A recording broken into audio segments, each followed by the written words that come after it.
Sir, সামনে চতুর্থ বর্ষের পরীক্ষা, এখন কোনটা কিভাবে পড়বো? আচ্ছা অনিমিতা, এখানে এই এই বিষয়গুলো ডিসকাস করার জন্যই আসলে আমি আছি এখানে। আপনার এখন চতুর্থ বর্ষের পরীক্ষা কবে? আপনার চতুর্থ বর্ষের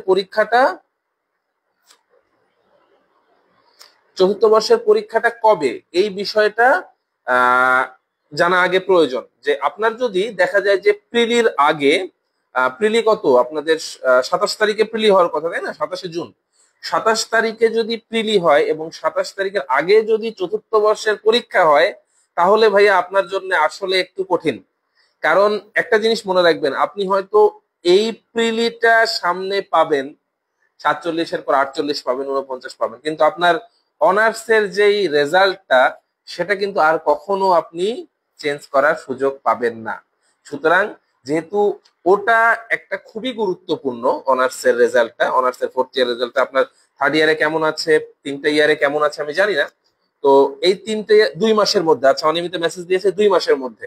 তো 2 মাসের মধ্যে যদি পরীক্ষা হয়, তাহলে এটা হচ্ছে আপনার এপ্রিল শুরু হচ্ছে, মে জুন। তো ভাই একদম ক্ল্যাশ করবে তো আপনার পরীক্ষা।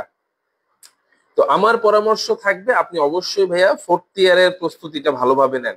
বিসিএস প্রিলিমিনারিটা আপনি, যেহেতু 2 মাসের মধ্যে ফোর্থ ইয়ার পরীক্ষা, আপনি আমার মনে হয় ছেড়ে দেওয়াটাই বেটার হবে। কারণ বিসিএস আবার পাওয়া যাবে, কিন্তু গ্র্যাজুয়েশনের পরীক্ষা, গ্র্যাজুয়েশনের রেজাল্টটা আর কখনো ফিরে পাবেন না।